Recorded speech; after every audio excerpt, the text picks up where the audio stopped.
એક નાનકડા શાંત ગામડામાં રાજુ નામનો એક સામાન્ય મધ્યમ વર્ગીય છોકરો રહેતો હતો. દેખાવમાં સાદો સીધો સાફ ચહેરો અને હંમેશા એક મીઠું હાસ્ય.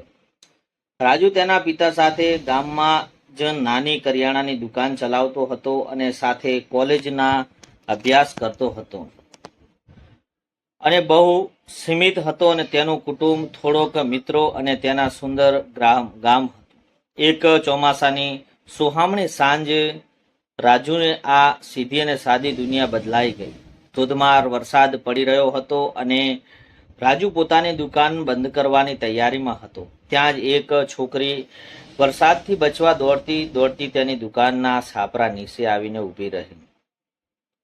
તેણે ગુલાબી રંગની છત્રી પકડી હતી અને પવનના કારણે તે ભીંજાઈ રહી હતી. એ છોકરી ભારતી હતી. ભારતી શહેરમાં રહેતી હતી અને રજાઓમાં માણવા ગામડે આવી હતી અને પોતાના મામાના ઘરે આવી હતી. રાજુએ ભીંજાયેલા વાળ અને ચમકતી આંખો વાળી ભારતી તરફ જોયું અને તે બસ જોતો જ રહી ગયો. ભારતીએ તેને શરમાઈને હસીને રાજુ સામે જોયું અને રાજુએ તેની ગરમ ચા પીવડાવી અને ચાની ચુસ્કીઓ સાથે જ બંને વચ્ચેની પહેલી વાતચીત શરૂ થઈ ગઈ. ભારતીને કહ્યું કે અહીં માત્ર એક જ મહિના માટે આવી છે. રાજુના દિલમાં એક વિચિત્ર ધબકારો થયો અને તેણે તેને સ્મિત સાથે કહ્યું, કોઈ વાંધો નહીં. આ એક મહિનો તમે આ ગામમાં આખી જિંદગી યાદ કરી શકશો. દિવસ ને દિવસ બંનેની દોસ્તી ગાઢ બનતી ગઈ.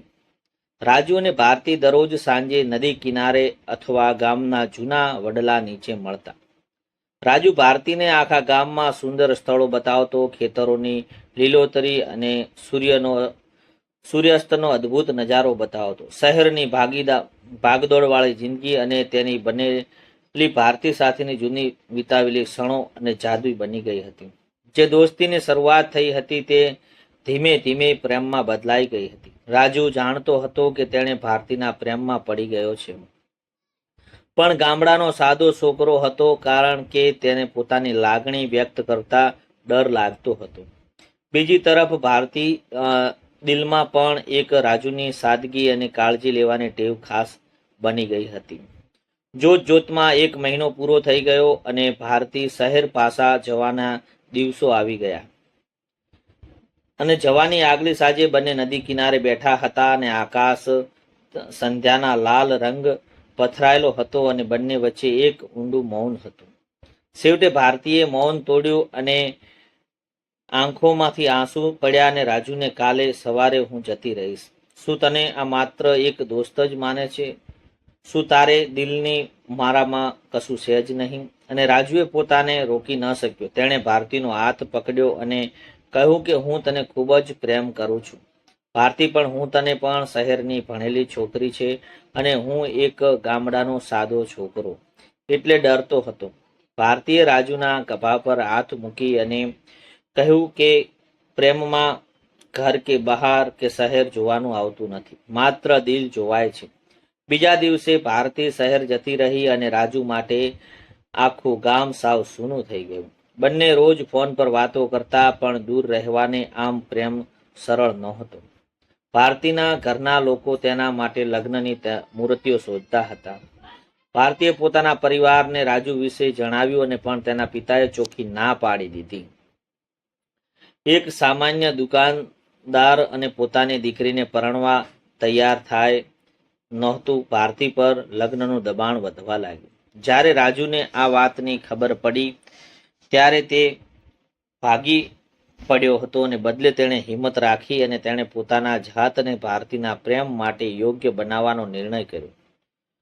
રાજુએ પોતાની કોલેજ પૂરી કરી અને શહેરમાં જઈ અને દિવસ રાત એક કરી અને એક નાની વ્યવસાય શરૂ કર્યો. 2 વર્ષ સુધી તેણે સખત મહેનત કરી અને રાજુની મહેનત રંગ લાવી અને તેણે શહેરમાં પોતાની એક સફળ ઓળખ બનાવી દીધી હતી. એક દિવસ રાજુ સીધો ભારતીના ઘરે પહોંચ્યો અને તેના પિતાની સામે ઊભો રહીને કહ્યું, સર, હું એ જ રાજુ છું જે મને તમે અયોગ્ય માનતા હતા. આજે હું મારી મહેનત અને ભારતીને ખુશ રાખી શકું તેવો બન્યો છું. ભારતીના પિતાએ રાજુને આંખોમાં સાચો પ્રેમ, સમર્પણ, મહેનત જોઈ. તેમનું દિલ ઓગળી ગયું અને તેમણે સમજી લીધું કે પૈસા કરતા પણ સાચો પ્રેમ અને માણસાઈ વધારે મહેનતની હોય છે. આખરે પરિવારના આશીર્વાદ સાથે રાજુ અને ભારતીના લગ્ન થયા. જે પ્રેમની શરૂઆત ચોમાસાની એક વરસાદી સાંજે ચાની ચુસ્કી સાથે થઈ હતી, તે પ્રેમ પોતાના મહેનત અને સાચાપણના બળને કારણે તે મંજિલ સુધી પહોંચી ગયો.